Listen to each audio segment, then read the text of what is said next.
Welcome to Art for Film's Sake. I'm Stephen Reed, and this is The Third Man by Francesco Francavilla.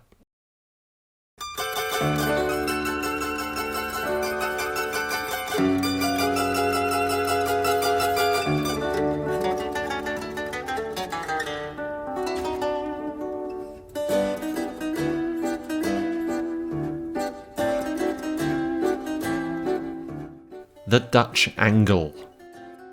Sounds a bit rude, doesn't it? Well, it isn't. Unless the technical side of filmmaking is your thing, then you may well be aroused. The Dutch angle is when the camera is tilted at an angle to make the shot appear to be on a precarious slope.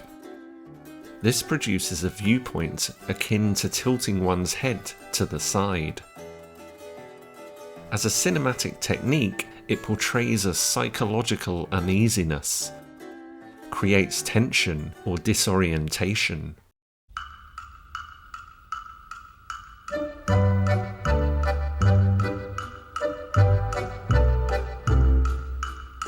First pioneered in silent-era German films, it has since been employed by many filmmakers. Hitchcock was a fan and used it in many of his films. But very few films have utilised it better than the noir classic The Third Man. The director Carol Reed and cinematographer Robert Krasker deploy the Dutch angle to create a style that powerfully evokes the atmosphere of an exhausted, cynical post-war Vienna. A city sleepwalking into the Cold War era. Essentially, Reed and Krasker use geometry as a stylistic narrative thrust.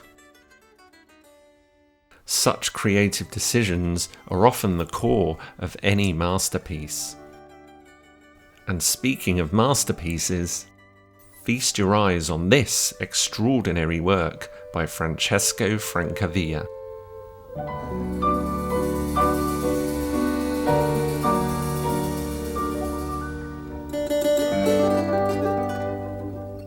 A poster that stops you in your tracks. A poster that grabs you by the collar and manhandles you into the filthy backstreets of the city. And once you've picked yourself up off the grubby cobblestone floor, you are faced with that shadowy figure. This is the main character, Holly Martins, played by Joseph Cotten. A man on a trip to Vienna to track down an old friend who has gone missing. It's interesting that Francavilla has chosen to depict Holly in this way. For the majority of the film, Holly is an outsider, always slightly disoriented and aware that something is horribly wrong, yet always unable to place his finger on exactly what. He's caught in an off-kilter world that he'll never understand.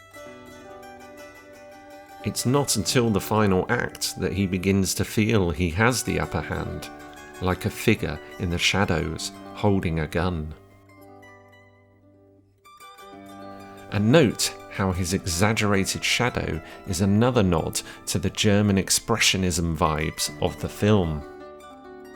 Dramatically stretching off to the bottom right, it provides a suitably shady home for those immaculately hand-drawn credits. All of them beautifully set at an awkward angle, of course. And the more you look at this magnificent piece, you'll realise that almost everything is more tilted than straight. Just like the film itself, with its use of wide-angle lenses distorting faces and locations, These fantastic oblique angles and the bizarre lighting turns the city into an expressionist nightmare. Vienna in The Third Man is a more particular and unmistakable place than almost any other location in the history of film. The action fits the city like a hand slipping on a glove. Francavilla's chosen setting, a dark, dank, cobbled side street, is inspired, not only because it's the perfect distillation of Vienna at that time, but also because it allows him to go wild with angles and perspective. The whole composition is set at the Dutch angle, of course, but the elements within seem to be even more off too. That stone archway doesn't seem to be at quite the angle it should be. Those sections in the wall on the right aren't quite correct either. And the mood is further enhanced by the slimy and rough textures on every surface. With just a few simple strokes and shading techniques, Francavilla has rendered this simple piece of paper into old and weathered stone. This is particularly true in the dark and shadowy foreground, itself contrasting vividly with the background beyond that wonky archway. The sharp light illuminates that back wall and gives us a real sense of space and depth. And look at that 6-panel window.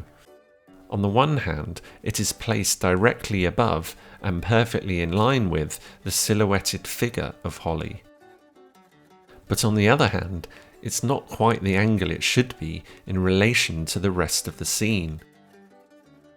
It's another clever little piece of misdirection by Francavilla, heightening our sense of disorientation and unease. And of course, the final piece of this beautiful work are those larger titles and credits. Every word has been lovingly rendered as if each individual character is a masterpiece in itself. The dizzying amount of different fonts, small and large, upper and lower case, script and block, work superbly together. I absolutely love that shade of orange in the title. It's a daring colour choice that shouldn't work, but undeniably does. And what of the decision by Francavilla to add colour to a piece which, I believe, would have worked brilliantly in the black and white tones of the source material. Adding those greens is an inspired choice because they only serve to further enhance the murky and cynical world within which the third man exists. Stare too long at this magnificent poster and you'll be drawn into it too.